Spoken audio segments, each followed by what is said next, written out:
Perfect. I'm Amanda Darling from McLachlan Entertainment, and before I tell you a little bit about my film production company, I'd like to ask you a question. What do these 5 films have in common? Rocky, Facing the Giants, Napoleon Dynamite, The Blair Witch Project, and Clerks.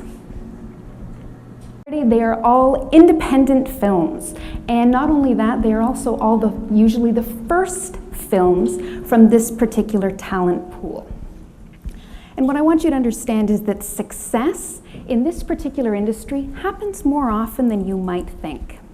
A lot of people don't exactly know what an independent film is, so I'll give you the little Cole's Notes version. An independent film is a film that's been created, usually that is artist-driven, and so it's a little more creative than some of the studio projects. Studio projects like Warner Brothers and Disney tend to be telling sequels, films based on comic books, etc. I make the comparison in terms of PCs and Macs. There's always going to be an audience for a PC computer, that's the studio film, but there's also a growing niche market for Mac films, and those are the independent films. Woody Allen and Quentin Tarantino are examples of successful independent filmmakers where I hope to be someday. Here's a list of costs and revenues associated with independent films, and as you can see, there's a huge potential gain for a lot of these projects. You might have seen some of these projects yourself. They looked like real stories, real films. They've got a lot of energy, a lot of interesting stories are on this list here. And often these films are set in smaller communities, which is just kind of part of the research that I did to see what makes independent films successful. Enter McLachlan Entertainment, a film production company based here in Sudbury. I'm Amanda M. Darling, the founder and CEO. Our first project was A Lot Like Marriage. It's a Christmas romantic comedy. We finished filming. We did that just before the snow melted in March. Admittedly, we could have been filming in April, but who knew? And I'll tell you a little bit more about our project. It's currently in the editing stage right now. Here are our objectives as a production company.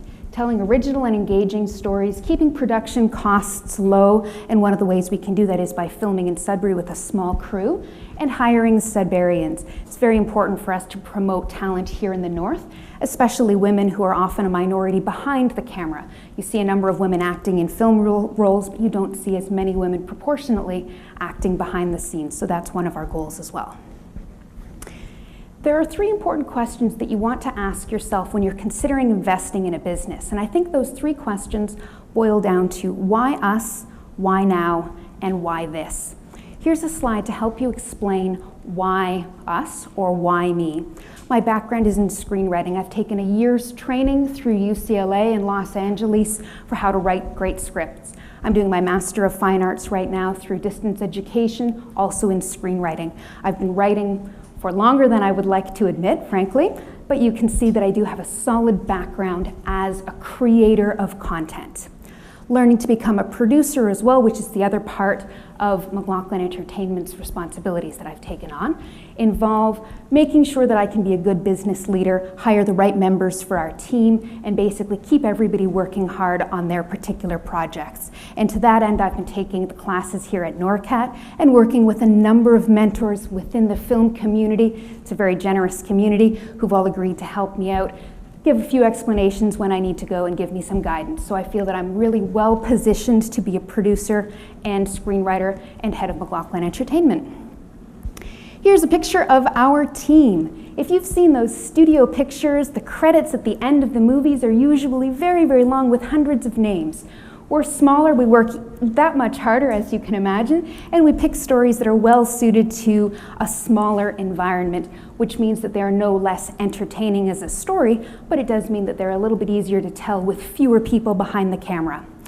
Now, a lot of productions here in Sudbury, you might have seen them on the streets as you're driving through, unfortunately are brought in from LA or Toronto, and the top talent is also brought in from outside Sudbury, meaning that the crew and our cast here are mostly in assistant roles. And I think it's really time for us to create a self-sustaining industry here, and the only way we can do that is by having projects that start here in Sudbury.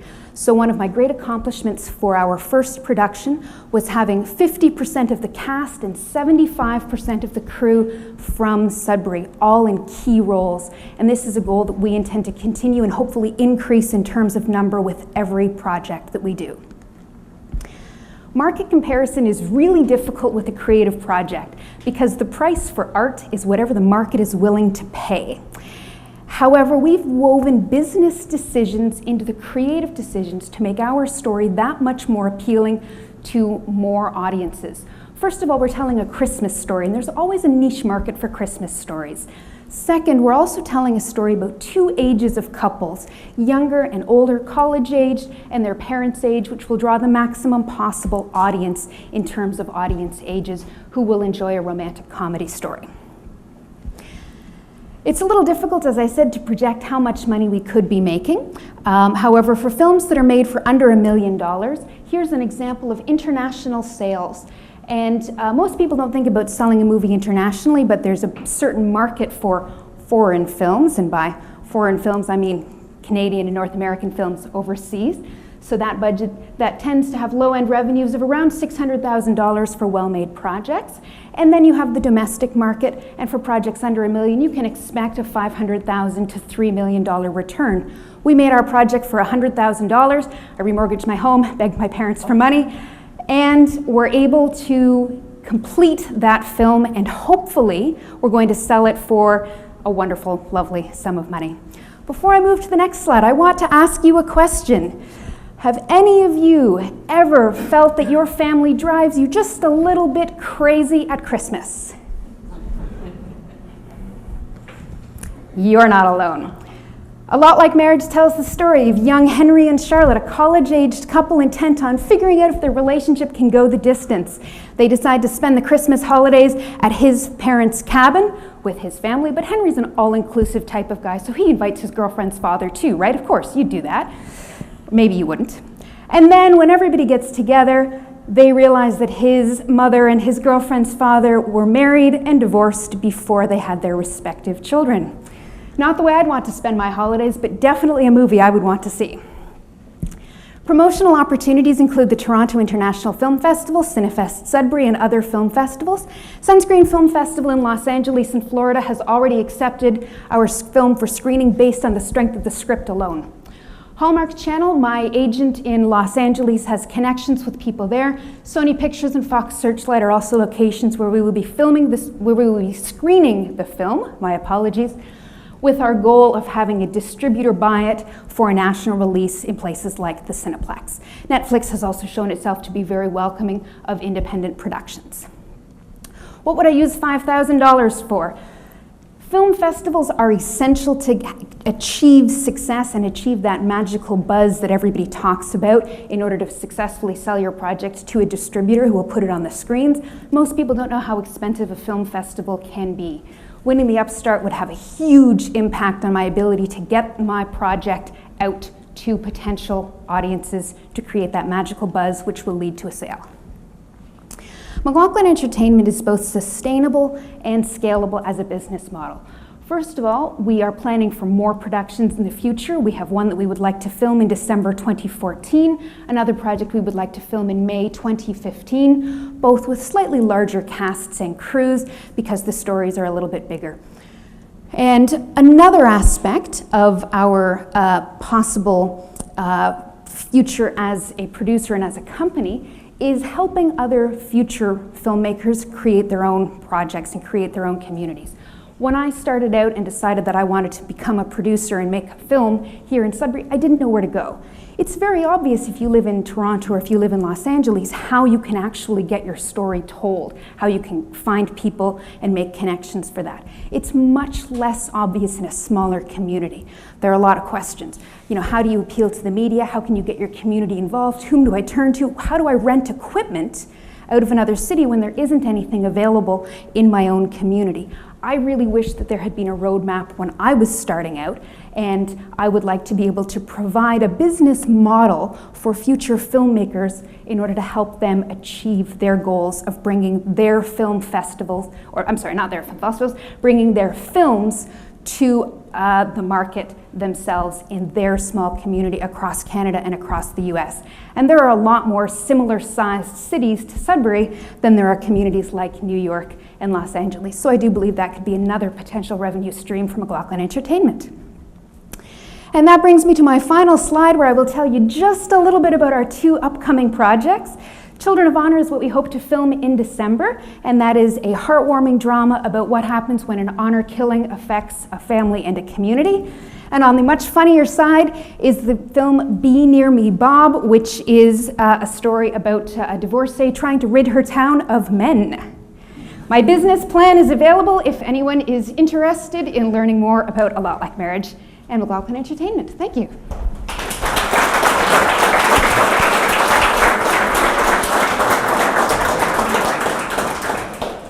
Well done. Great, Thank you. great passion. Great passion. Well done.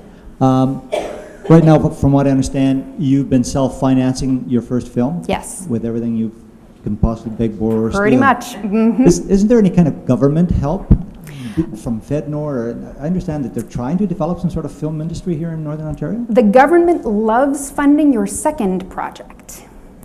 They refuse to fund your first. On the basis that you need to prove your abilities. It's also highly competitive, and unfortunately a lot of the projects come from outside of Sudbury and outside of Toronto, and a lot of that funding money is for production companies outside. There's no priority given for production companies in Sudbury. So you have to make your first one. Even though I have a significant background as a screenwriter, even though I've made a number of short films, that were award-winning, they still said no, a first-time filmmaker is unfortunately not going to be funded. Are there other companies here in Sudbury like yourself that are trying to do the same thing? There is another one that is a joint venture with LA and Sudbury, but again, they tend to bring in the keys from outside Sudbury, or the team leads from outside Sudbury, which is against some of my goals. So you'd be the only one in town? I would be the only locally based production company with the goal of keeping projects developed and worked on here in Sudbury. Thank you. Well, you are a wonderful, passionate speaker, and I mean, obviously very well rehearsed for this. Oh, well, a lovely job. This is a great chance for me to get up and tell everybody about something I love, so that's very exciting. So this is your first project? My first feature project, your yes. first feature project. Mm-hmm. And you have how many employees? We had 25 for the filming, and we're now probably going to need a few more in terms of marketing coordinator, editors, animators, sound designers, musicians. As many of whom as possible will come from Sudbury. Wow. Okay, so we know what we're investing in now, and how you generated your revenue, and you were planning on charging future filmmakers as a potential then for future revenue. And you have 2 other. Did you write those other 2? Yes, I'm the screenwriter of all the projects at this point that we'll be doing, simply because it's too expensive to buy somebody else's material. All 3 plot lines sound very interesting. Thank you. I would be delighted to share with you the scripts if you're interested. She's regretting that she's said that, because I will never leave her alone now. Okay, like really, how much of this project is $5,000 by? That sounds like a pretty reasonable investment. The business model, I'll just clarify, perhaps I wasn't very clear. The business model is not that we are going to earn money by selling the model of how to create a film in your own community. The goal is to sell our first project and fund the next one. You were clear. That's great. On that one. That would just be an additional revenue stream for the future. Okay. Something to consider. Okay. Thank you, Amanda. Thank you. Well, I just wanted to say congratulations on getting your first movie made. Thank you. It's not a question, more of a statement. I'm almost positive, like a movie called Napoleon Dynamite was built on a less than $100,000 budget and was a great success. So it was on my list. It was amazingly successful, and it earned $46 million. Yeah. So and wouldn't that be amazing? I just want to say congratulations on. Thank you very much. Thank you.